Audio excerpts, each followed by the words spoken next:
Welcome to Look Behind the Look, the celebrated podcast that explores your favorite looks in film, television, and fashion history. Through conversations with the fashion world's elite and award-winning hair, makeup, and costume designers on sets around the world, you will see and hear exciting tales from behind the scenes, career origin stories, and tons of advice and tips. I'm your host, Tiffany Bartok.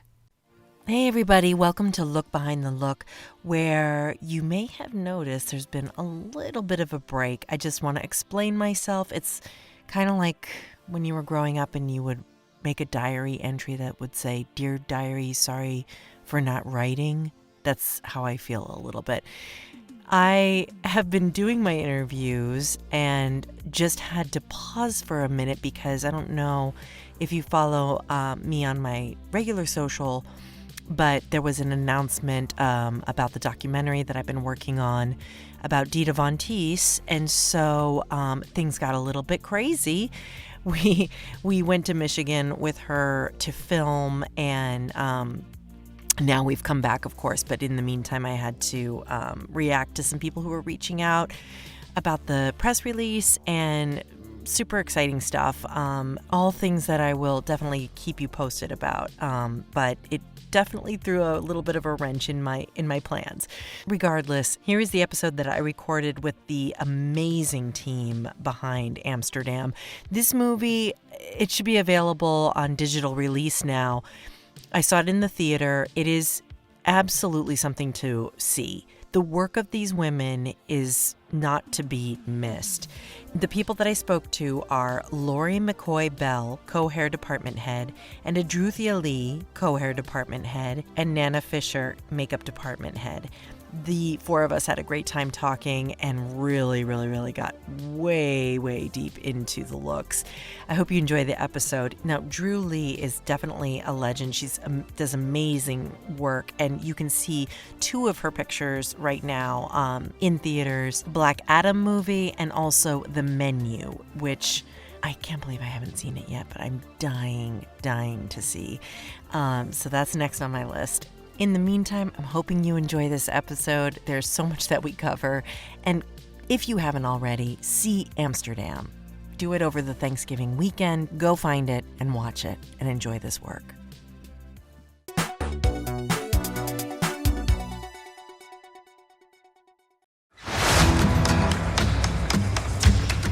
Harold, I don't know what you think you're doing. Excuse me. Hello. Got a dead white man in a box. Not even a casket. Doesn't even have a top on it. In a pine box of old wood. Who do you think's gonna get in trouble here? Do me a favor. Try to be optimistic. You don't get here without things starting a long time ago. So, two soldiers and a nurse found ourselves in Amsterdam.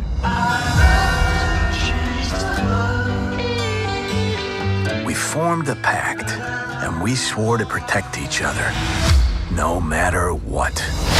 Ladies, we're here. I'm so excited to talk to you about this movie. I'm sorry that it took so long. It was a Herculean effort because you are on to your next project, obviously. And so thank you so much for all the back and forth in organizing this episode. But we are finally here talking about Amsterdam. And can you just go around and tell everybody what your role was on the film? And because we are so lucky to have all of you in one episode, and I'm really excited about it. So I want to make sure that everybody knows. So Lori. Okay. Hi, I'm Lori McCoy-Bell, and I was a department head hairstylist on Amsterdam.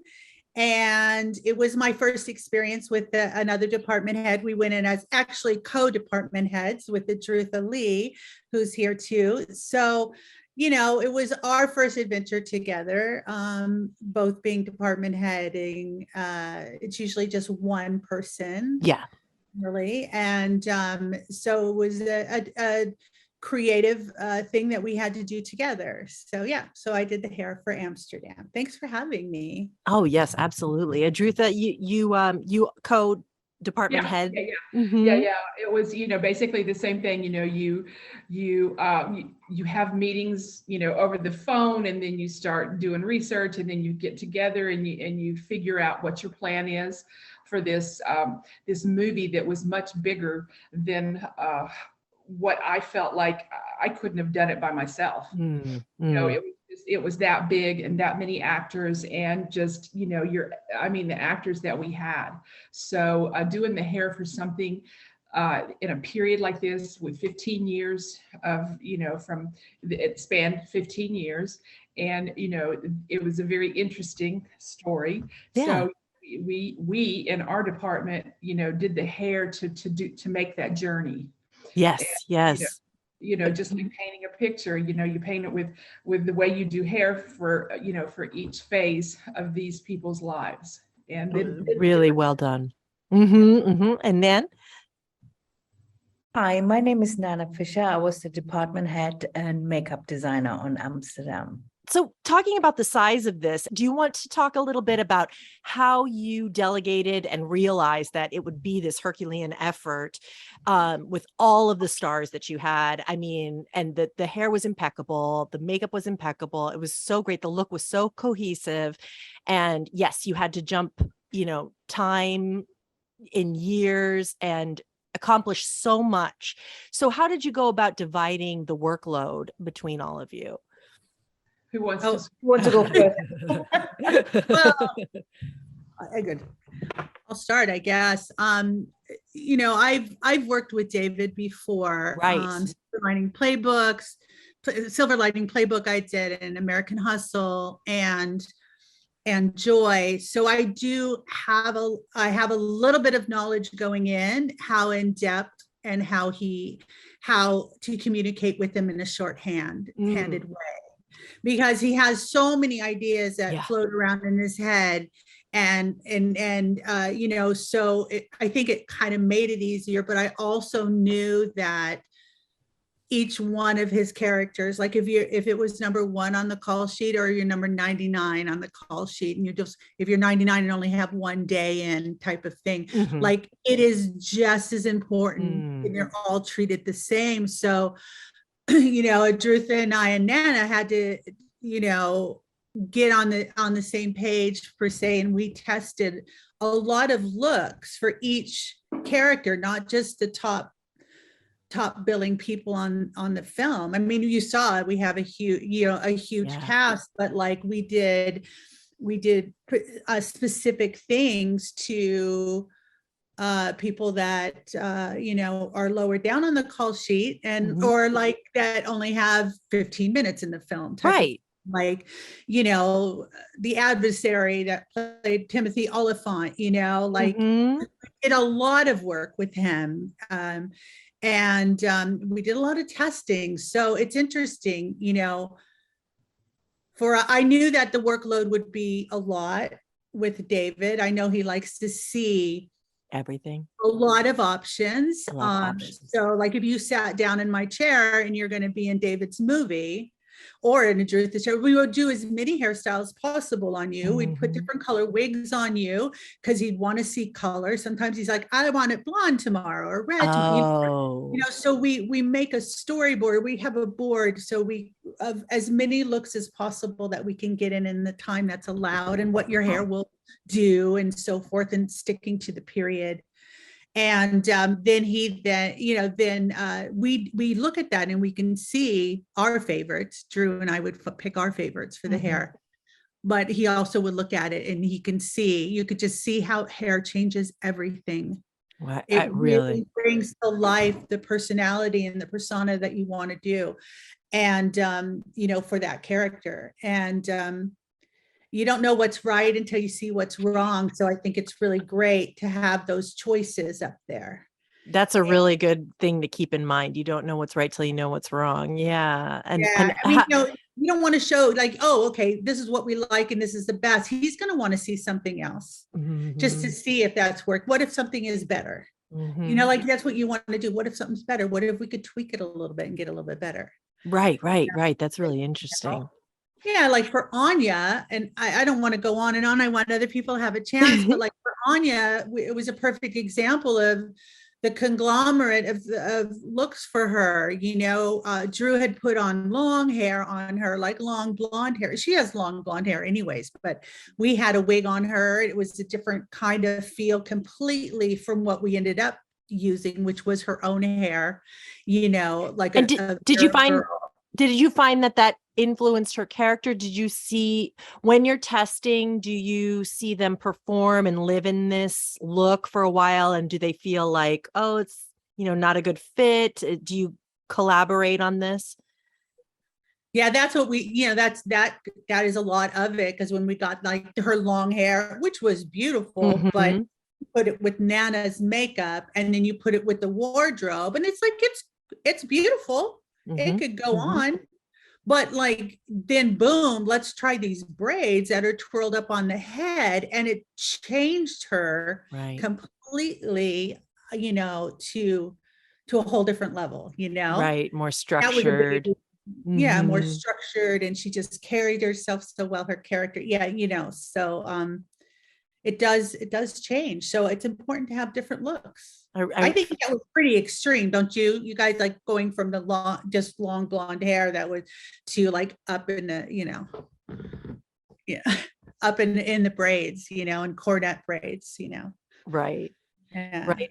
Did you the makeup was so understated and seemingly simple, but I know that it wasn't, because it was just so specific. And I wondered how you researched that, the placement, the choice of reds, and the placement of the blush, and the eyeliner was so beautiful. I mean, it's like how I was just like, I want to wear that makeup every day. It's gorgeous. And the color of the wig was just beautiful on Margot Robbie. So how did you remain subtle like that and still have it be so appropriate to the period? Thank you so much. Yeah, I think the interesting thing about this is they're wearing actually a lot of makeup. And, you know, I won't tell anybody. No. And, you know, like Margot is a beautiful woman, and so is Anya and Andrea and Taylor. But what we really, really worked on is like work very closely with the DOP, Chivo, who's like a genius.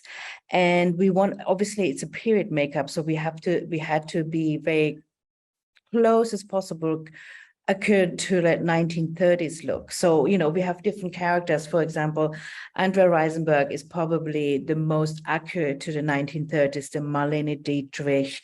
You know, we plucked the eyebrows. She was so committed. She let me pluck all her eyebrows. Oh. So did Taylor Swift, actually. She was like, wow. You need to be thinner, you pluck him.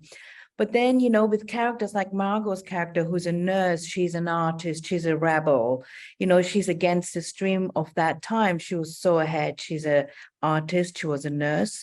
So we felt we didn't really had to go over pluck her eyebrows that much. So I kept her eyebrows quite, you know, even though I shaped it into the shape of 1930s, but I kept it a little bit more wilder because her character is a little bit more wilder. So we tell the story through subtle things like that. And then, for example, working with Chivo and David as well. I mean, David wrote the story many years ago. See, he knew each character already in his head. He's been living with them for so he was very specific, like what every person should kind of feel or look like, you know. So with his guidance, like that was a lot of, and then my research of the 1930s, we looked at old like portrait pictures of old Hollywood books and Art Deco photos from the 1930s, that we kind of combined everything together and then created the looks on each individual. But for example, like as well with Margot and Andrea and Taylor as well, we like, for example, Margot is quite tan. So Chivo really wanted the clothes and the set design to be quite dark, so the face would look illuminate in like the really old-fashioned Hollywood portraits where it's black and white and the light hits the face and you see all those beautiful shading. And it's like a no makeup, but it's heavy shading, you know, working with light and dark. So with Margot, I went 3 shades lighter than she usually would be. So really, I went really pale with her, and then I worked with a lot of shading. So even though it looked like natural, but there was actually quite heavy shading going on with eyeshadows or with contouring. So then with the whole, in the whole picture, it just looked very natural and very soft focused. And it takes you into this dreamy world where in fact they were wearing very heavy makeup actually. Wow. Yes. And the soft focus was so effective. It was like, reminded me of like the Vaseline on the lens. Yes. It's like exactly. That's what we tried to achieve, and we beautiful. played around with that, and in-depth conversation weeks ahead with David and Chivo as well. And he would say, but then I wanted the lip color to be very saturated and come through. So the skin is all very matte and soft, and it's got the beautiful contouring to really show everyone's bone structure beautiful. Or like on Andrea, that really Marlene Dietrich, the overplucked eyebrows, almost like no makeup, kind of like, but shading. But then the lip color, he wanted to quite be saturated. And David loves Faye Dunaway in Chinatown, Oh, yeah. Again, the skin is so beautiful. She's got the veil, and then she's got those beautiful burned bright orange lips. So I watched the movie many, many times, and then I went on the website online and tried to find really burnt orange color lipsticks from that time and ordered them. Of course, you cannot use them because they're so old, and you can't use them on people right now, but it would give me a really good platform of then searching, buying. I think I bought over 40 lipsticks, then just like to mix them and match it to the original colors from that time. And then I would make little boards with just like colors of oranges, and I would show, and because we're in such heavy COVID times, we couldn't meet in person, but oh yes, of course, we would all meet and we would all have our books, and like, should it be somewhere like this, or but I would make those big boards on a whiteboard with all those saturated colors and show Chivo via Zooms, like, am I right there? Then way before we started actually with the actresses, I would have like Margot stand in, and I would actually do makeup tests on her and then take photos and send them in, say, am I in the right color tone, skin tone? Skin tone we couldn't really do very much because we needed that dark surrounding, but at least I could, prepare with the colors of the ladies, because each lady has a different specific kind of like trademark color in the film. Yes. Taylor, it was consistent through the whole movie. I noticed. Yeah. So everyone had the same, like Taylor, I wanted her to be really matte and pale and this really sleepy eye, but then I wanted her lips to be really accentuated and give that burnt orange look, but also I wanted her lips to be quite glossy, comparing to Andrea, who also has this like fade away and like that orange lip, but I kept her matte. And then with Margot, we went more down the red route, so they had different kind of trademarks colors, which went a lot of research and testing went into it before we started. Oh, it sounds like it. What a joy. What a joy for the stand-in, especially. That's where the stand-in gets to try those, colors and really play with you.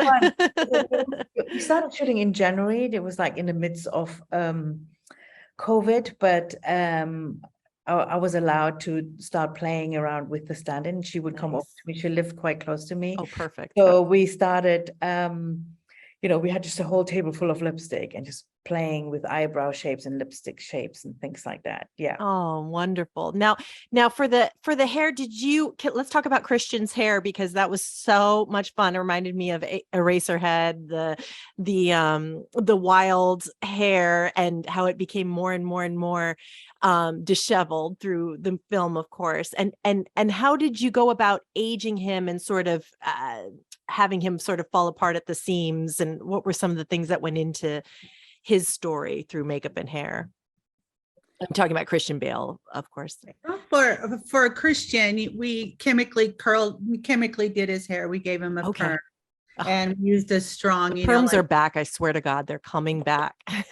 we can credit, perm, like we used an acid perm, so we got a strong curl in there. Love it. And the idea with him, we wanted to keep his hair like looking like he had a massive amount of hair that sometimes he could control by patting it down but then it would like spring up. So to get that texture in there, starting with the perm and then using product and so forth. I mean, I just want to pat it down and it pop back up. And then, and so that was our base that started with It was that. alive. It was definitely alive, right?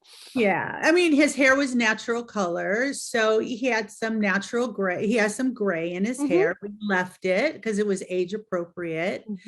And we would just loosen it up more and more and pick it out higher and higher as needed for continuity. Oh, that sounds like it was a lot of fun. Or was it a challenge? Was it both? No, it was fun. His character is great. He's great to work with, and I enjoyed every minute of it. We also, at the end of the movie, we were done with the 1930s and we went to 1918. Right. When he was in the military. So was that CGI or? No, well, we were lucky enough to have that at the end of the movie, and we were done with that. So we actually got to cut his hair. Okay. To the appropriate length for the military. Amazing. And for a medic in the military. And so we actually got to cut his hair, and then I did color it daily. We put a color mousse on it, colorants number 5. Nice. And I would put that in to help cover his gray. And then I would use like a real color palette and tattoo paint, to cover the root area, which then made him more young. It made him more young. It made his hair maybe a little richer, a little darker, a little shinier, to give it more vital as being a younger at age. So he looked it was so convincing. Nana, what happened on your end to sort of de-age Christian? So Christian had his personal called Chris Gallagher, who worked with Christian before, and they kind of worked on the look. But because when you see him through the film, he has the prosthetics on his head, face, right? So that makes it, and then also he had the facial hair. So, and then no base, so it was Christian's raw skin with the prosthetic pieces on and his beard, and Christian has a little bit of salt and pepper in it, so that automatically ages you. Where when they went back, he was clean shaven, so instantly that's like take years off you, and then putting a base on, even not all the skin tones, so that takes immediately. So it's like a trick, but it's very effective. Love it. How closely did you work with Jason Collins for prosthetics? Yes. So when I started off, I had my team together, and one of my team member called Mike Myers, who was part of my team, who does also prosthetic. I do prosthetic myself too, but his father got COVID. So I lost my team in the beginning, one of my members in the team in the beginning, for the first 3 weeks, where it's like very important where we establish everyone. And with working with David, like he would say on the day, he would say with Michael Schoenberg, it's like, he's so handsome, give him scars all over his face. And it's like on the day, wait, what now? Yes. And so I had a wonderful PA who was like filling prosthetic molds. I have loads, like I have over 100 small prosthetic molds, and she'd be filling them all day long, because sometimes the actors would come halfway through, or like they would come from all over the world, and sometimes none of us had time to have many fittings with them, so we had to work on the spot and pull it out of our head. So I had prosthetics ready, Drew and Laurie had all the wigs ready. We just never knew what would happen. But going back to your question before, so I lost Kenny in the beginning, and Jason Collins is a dear friend of mine. Oh, wonderful. And I knew that we had a lot of questions. So I called Jason and I said, Jason, I know it's not what you usually do, but I need you here tomorrow. I lost Kenny and I need a friend here. And so he was like, don't worry, I'll be there. And he was, pretty much in and out throughout the film with me and helped me a lot. So, thank God for this community, right? Yeah. Like, I'm your friend. I'll be there, whatever you need. And so that was wonderful. Yeah. That's wonderful.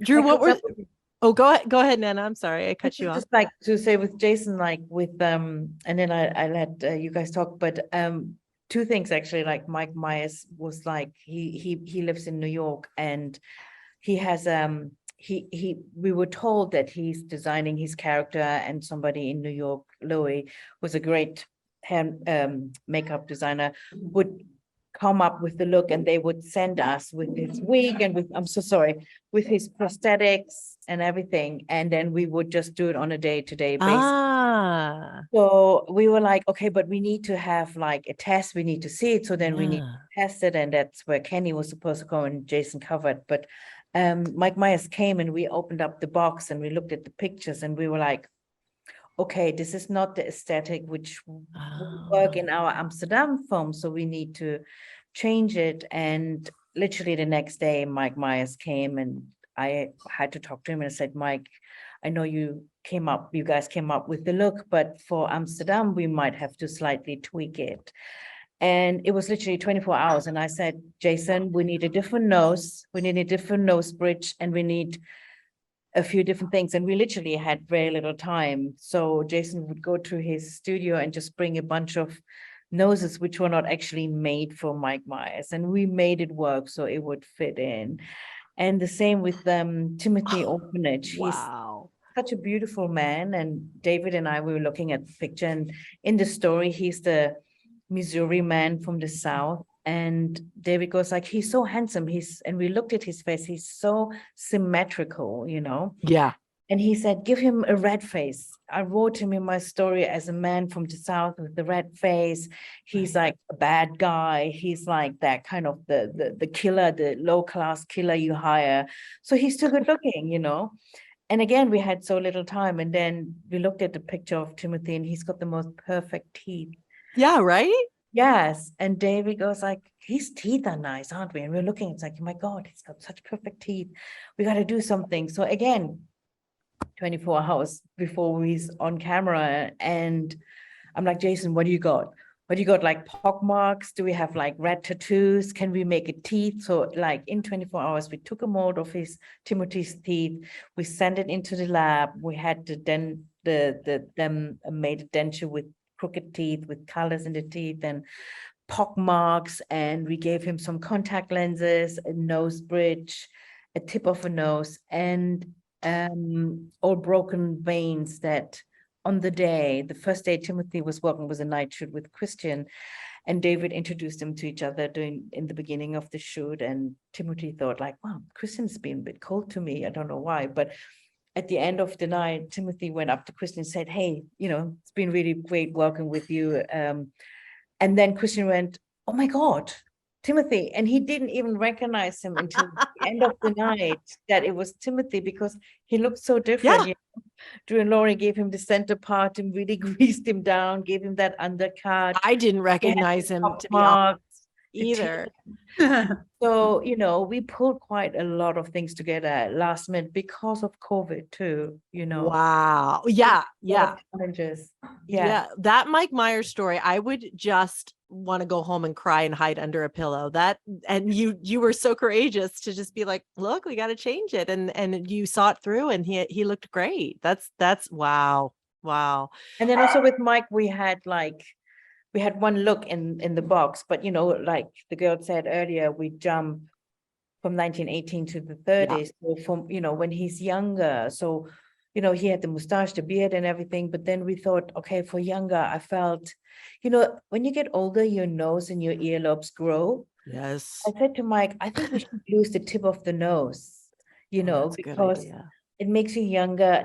Let's take the mustache away. Kenny, by that time we had him back. He had the great ideas. Let's put some lifts underneath, you know, underneath the wig. And so he looks very different from 1980 Absolutely. to 1930. There's a big transformation going on too. Absolutely. Drew, what were some of your biggest challenges on the set? So nice to get to talk. Okay, so we didn't finish with the hair, and when you were talking about the color of Margot's yes, hair, wasn't that beautiful? Dude, okay. I'm taking it to the salon tomorrow. I swear to God, I want that. So pretty. In the original test, David wasn't quite sure what color he wanted, and I was doing it from long distance. Lori wasn't able to do the test at that time, so I was I was pulling wigs. So I did like 20 wigs in every color possible. And he said David mentioned brown, but I did all these different browns, blondes, reds, you name it. Everything. Wow. And when I didn't even know I was doing Margot, and I've done 3 other films with Margot. Oh no! Oh my goodness! Yeah. So when I got to the test, I found out that it was Margot, and yeah, it was crazy. She didn't know either. But Wait, anyway, Drew, you didn't know it was Margot? No. No. I knew it was Christian. I love it. I love it. But anyway, so when we got there, the first thing that we tried on was it was like a medium brown that didn't work. Then we get closer and closer to the darker browns. And I mean, she automatically popped. I mean, that was it, And it wasn't the wig, Lori had the wig made by Peter Owens in London, and it was just a test wig, but the color was still, it was still fabulous. It really was. There's not a trace of red in it. It's just like this complete, I love it so much. And it made it complemented the makeup so well, or vice versa. The coloring was perfect. Well, when we got to the test and we started testing it with Chivo really liked it. And then we had all these other wigs, and she said, David, can I please try it? And they didn't want to, because they already knew the color that they wanted. And but we had them, and she said, please let me try it. So I had my assistant bring in the rest of them into the test. We were testing, and we would just take them off, put one on, take another one off, put it on, and they shot each one of them. Oh my goodness. Do you have these pictures? I'm dying to see the other looks of her. Oh, okay. We haven't used anything, that hasn't been, these are just pictures that we took. Yeah. Our testing and stuff, and we have plenty between all of us. Oh, I would just love to see it could have been 2.5 hours with a totally different person. That's true. That would be really exciting to see, Right. It's the first time we've seen Margot dark too. Yeah. Thing. Yeah. If she carries the color grade, blonde, brunette, like she really carried, there was a couple that you didn't care for though, right? It's such a soft brown against her skin, and her eyes, the blue eyes, just gives it such a contrast without being too harsh with the, if it's too dark, it looks so harsh. But exactly. It looks natural, isn't it? Yeah. There's along with the styling too, the softness of the styling. Well, the hair moved so well. Yeah, it was beautiful. And you can't take that color and make it, we did do it in one particular look with the straight edge bob, the shingled bob, which was a look from the 20s, from the late 20s. And but most of the time, to take that color, then you have to do something to it to make it softer and movable and give it some life, or it is going to be too dark. But it looked great on her.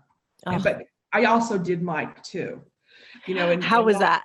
I had to change the wig quite a bit. When I first saw it, I was it was okay, we probably need to do something a little bit different.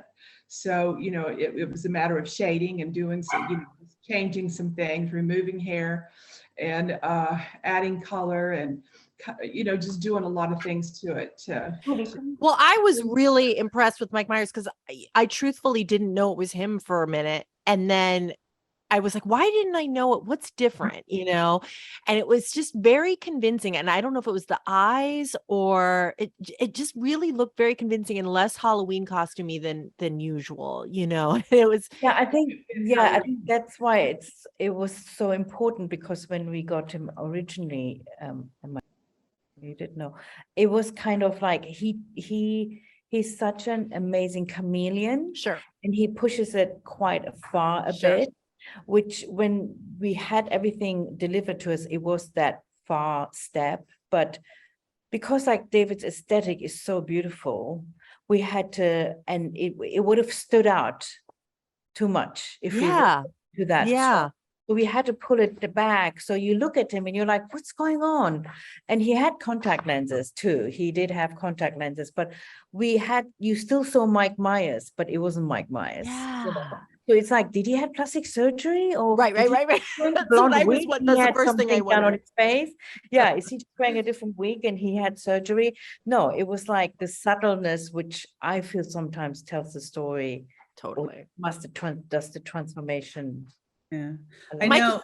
Yeah, I know Drew did a lot of work on that wig. I was, because we switched off. Sometimes I would work with the talent and she would, because one would be on set and one would be testing people. And she, Mhm. and I had walked in after this whole long day of working with Mike, and there was color out, there was tweezers, there was a bottle of Nair. And I said, I'm gonna get this, Lori. I'm gonna get it. And she had her rag rollers, but and so she was bleaching the knots on the wig. She was rooting it, doing a shadow thing, shadow root color. And I'm like, we have a mini wig making thing here, and I'm on set alone. Hurry up. No, and she had to do a lot of work and finagling with that wig, Wow. and from but it was just hysterical. I walk in and things are flown. It was a mess, Drew.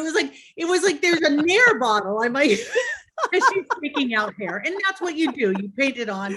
That's But the then she had best. bleaching the roots, and then she was darkening the roots in other places, and they threw together a great look for Mike. That's just That how is it the rolled. I mean, every day was that with every Yeah, character. it's scary too when you see a pile of hair in the floor Yeah. that you melted off of a wig. And you just keep looking. Oh my goodness. I wanted to talk about I didn't want you to forget, Drew. I want you to talk about your rag rolls that you use. Oh, Because it made her, it was an interest. It's a great technique that she thought of, because during that time, I'll let her talk about it, but it was for Margot. I don't think she got that. I think that would be really interesting for someone to hear about the rag rollers. What it was is during that period in time, women would use rag rollers. They didn't have so they use fabric, and of course during COVID and just different things like that, and just to be sanitary, you can't do that. But I wanted that same look. I wanted that same feel. That's how I got the waves in the wig. That's how I got the movement in Mike's wig. Was I took a roll of paper towels, lots of paper towels. oh, I bet. And I made rollers out of the paper towels. Wow. And that's what I rolled the hair on. Nuts. And Lori was laughing at me. Yeah. No, Oh, yeah. there was rolled that, but Wow.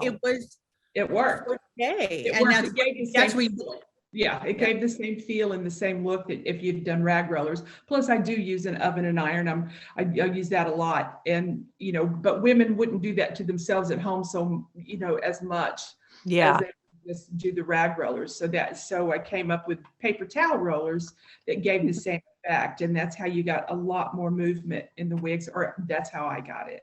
Oh, wow. that was what was important for Drew and I, that we really thought back on what was used in the day, what product was used in the day, and tried to be as true to the period as possible. Because it was a little bit hard to stay in that period with David. He has, I like this, but it's a 60s, or I like this, and Sure. and all of his characters are they're obscure. They're not mainstream. Yeah. Generally, they're not mainstream. And, so they're quirky. And so there's always a little bit of something in there, but always in the period too, all of our cast, all of the women had different hair colors. Our cast, the rest of the cast, either treated their hair chemically or with an iron, or we straightened it. Everyone had a change in their hair from what they normally have. Yeah. So, and no and- matter where you were on the call sheet, we changed it. We put hair on people's heads. We had toupees working. We had it all going on. Well, that detail really, really paid off. I was going to ask about the look for Beatrice, who I was so mad at the whole time. I was like, I had to keep saying to myself, this is an actress, Tiffany. You really got to let go of it. She's acting. She was so convincingly awful. And I was so interested in that gala look for her and the family. And I wanted to ask you about that. Did you envision that they all got ready to, it almost looked like they all got ready together, like in a weird codependent way, like used the same bathroom and like maybe the mom did her hair and makeup. You know what I mean? I wondered if you had a story behind that gala look for Beatrice and her family. It was sort of garish, but not too over the top. And it just really, it seemed to be saying something to me. And I wondered if you guys had a backstory about that. Oh, yeah. She's on mute. Sorry, that's interesting you said it, and you picked that actually up, because with Beatrice and her mother, because we see them younger and later at the ball, Right. time jump, but we did keep something very similar. We kept the same color base on both of them, so we tone matches. And when she's younger as well, she oh God, I'm so bad with name. I've forgotten the lady who was playing her mom, but she also was very open to pluck her eyebrows. And for the gala look, like on Beatrice, she has this really saturated orange lipstick. Yes. And then she has this golden green makeup. It was green. Okay. Green and gold. And so we made sure that the mother had gold in her eyes, on her eyeshadow too. I thought so. So we did marry them in together, so they did look similar, that golden green was very interesting. Where did you find that color? Was that one that they wore? Yeah, so like green, like at the art, that was more something I found through a lot of art deco. I love art deco. So art deco, like paintings and pictures. There was like gold, bronze, copper, those colors were very in. And then green, like this emerald green on clothes. So it was on clothes, and I used it on her face. So I used the gold and the green on for her, because her dress was the champagne color. Yes. So if I just go for champagne or gold, it would just wash it all out. But I wanted to give it a bit of oomph. Love it. I used like this really rich emerald shimmery color from Charlotte Tilbury, which really popped it, I thought. But nice. Yes, I loved it. I loved it. And of course I loved Margot's look. Did you guys enjoy doing the gala hair? Was it stressful or just so fun? Yeah. It was so much fun. Well, I'm so excited, especially when I saw Margot's dress. Oh, are you kidding me? Why doesn't she wear it every day? It was amazing. But the Myrna Loy was something that David really, really wanted. And so it was, mimicked after, well, it was in the period. Right. But Myrna Loy wore that way, and Margot wore it just as well or better. Beautiful. And Judy Becker was the production designer. Is that right? Yeah, she's genius. Is she always the production designer on David O. Russell's films? Yeah, I think so. I wouldn't say always, but yeah, I don't know if she's done every many. one. Yeah. She's been there many. She's great. And so great. Just to talk about the gala, I think when I first saw the movie, I was really taken aback. Like even our background, like it was just it was just beautiful. Yeah. The background just blended in, and like it was like you saw a lot of background and you really felt like you were there, Everybody, all of the creatives just seemed to be really talking the same language. It just really all made sense, and nobody seemed to be trying to outshine each other. It was all just super, it just all made sense to me. It was great. I mean, when you work on a project like that with those kind of cast members like that bring their A game. Yeah. You have to bring your A game to David. I mean, everyone is put from the ground up, everyone's put in a position where like, I can't do that, but you do it, the pressure is there, and we, I think, feed off of each other, and the creativity just kind of keeps flowing. And it's like, I could one up myself. Yeah. But yeah, it's, he pushes you. That's amazing. He pushes me, definitely. And that's what excites you about coming back to these projects. Exciting about doing art and being an artist is like pushing you to places you didn't think you can go before. Yeah, for example, like there was this bit like very early on when Margot is the nurse, and David was saying to me, like, I want David Washington scars to be really, really deep, and he's going to be on the side, and I want, because the shrapnel Margot pulls out on the bodies. She collects the metal and then makes art with it. Yeah. That was quite an important thing. And David was saying to me, I want her to be able to pull out this little sculpture from his face or from his back. And it's like, it's like, okay, how I'm going to do it if I put, you put the prosthetics on, you put the blood on, but it's runny. How do we keep it on that they can film with his back like that and her pulling it out? And so it's like working with a lot of people, and, a friend of mine who's Dave Stoneman, who makes bloods. And I was like calling him, I said, I need something really thick, which will stay put so Margot can really pull it out, So it was like things which I would never think about, but it's very important for me that she can pull out those bits. So then, you have to think out of your box as well. And that's something David makes you do, or, but also he's very open, to, like, for example, like with Margot, she has this little dot red at the gala.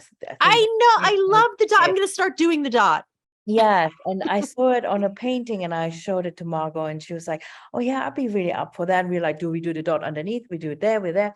Cute. And we showed David and he was like, not so sure about it. But then she was like, I think it might be interesting. And we were talking about, will it confuse people or not? And then we did it and then he loved it. So it's like, it made perfect sense because she's such a weirdo in such a cool way. You just want to be her friend and hang out with her. And I was like, yes, the dot. That was amazing. It almost was like not following the trends of the, and like she was doing her own thing. She's like, because her character, even if you see her with like the black jacket with the hat, she's like a fusion between like Slay from like the and she's like Tim Burton-y. Tim Burton meets like Flash, from Guns N' Roses or something.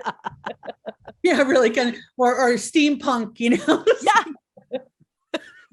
And then the wild hair underneath as well, the wild hair, like, the dot, so her nails are made it look a little bit like not just a normal Art Deco, we put the dot on.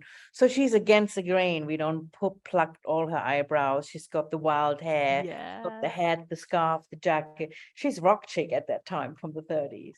Totally. One of the things that I was concerned about was because everybody was either had their hair texture changed, like Lori was saying, or a different color, or wigs. And I was concerned about, would it look like a wig? And it does not. No. It does not. And it was amazing, how close that they would get on everybody, and everything looked so real. Yes, I agree. Yeah, it was amazing. Yeah, oh my gosh. And by the way, no CGI. There was no help on that. There was, what you saw is what we put out. I can't believe that about Christian. I was all set to talk to you guys about what you think about CGI and Christian Bale and I'm so impressed with you ladies. I just do you think you watch it and you think there is CGI going on? Well, I just assume nowadays, because I talk to so many artists that are like, there's so many artists. Yeah, there's so many artists. They're just giving in. That just like, oh, they had to fix the lace, like not one lace. And even Michael Shannon had a piece on. You wouldn't think that he'd have a piece on, but he had a piece on. David wanted his forehead to be down another inch more, just whatever. He's got a thick head of hair already, but he had a toupee on. So like you're thinking like, you have Margot in a wig, and you had Beatrice in a wig, and you had not Zoe, Irma in a wig. We had a lot of men in wig pieces, like the guy, the assistant in the Marty, I think his name was, the assistant in Bert's office. And we had we had pieces all over the place. And I feel like you don't see it, so you don't know. You don't see it. And what were you saying, Drew? I said nothing takes you out of the story. No. Everything that was done in front of the for the camera, just completes the story. But you're not distracted by anything. I'm mesmerized by some of it. I just, Christian looked fantastic, and truly everybody. Anyway, sorry to interrupt. You're so right. I agree with you, Drew, because like sometimes you watch a film and the leading actress is in a wig, and you're like, wait, I could see the lace. Like, and Yeah. then you're like, for us as hairdressers, maybe Mhm. makeup says, oh, I could see that the mascara isn't even. I don't know. But for hair, we always look at hair and we go, I could see the lace. I could see the lace again. Why did they let that happen? You know, like Yeah. the lace is hard. It's hard to hide lace and probably prosthetic piece, everything with the 4K and the cameras nowadays. And no time. And no time. And no I time. can't touch them up. And then we had to, it was one of the first movies back and after, COVID. had hit. So like we had, we had goggles and a shield and a Ugh. mask Can you believe we and a, everyone that worked during that time did Yeah. that. I'm not saying we're special, but like it was hot and then we would steam up and then you couldn't see. And all we have, Drew and I have lace the whole time. Like we can't see the lace. I can't see. Wait, where are we going? Like we would like, yeah, it's horrendous. You would never know. I'm so surprised. I love to see the movies on the big screen, instead of screeners, because I just love to pick it apart and see all those details. And it was flawless. Really, really, really well done. I'm so honored to talk to all of you. And I can't tell you how much I appreciate you all coming together from all over to make the time zones work. And I'm really glad. So by the time this goes on, it'll be on digital. So everybody will be watching it from their 4K screens in their house. And what is everybody working on now? Can you say, or are they Marvel things? No, I'm working on an Anne Hathaway film called Fantastic. The Idea of You here in Atlanta. What is it called? It's called The Idea of You. Okay. The Idea of You. Drew, what are you working on? I'm working on a movie with Dwayne Johnson. Oh, fun. Yeah. Fun. And it's interesting. You're on the roller coaster, I can tell. Yep. Lori, what are you on right now in London? I am with we just finished. I'm with Bradley Cooper on his film Maestro, where he plays. Oh, I cannot wait. Yes, it's gonna be amazing. So we finished up. We're done with that. Wow.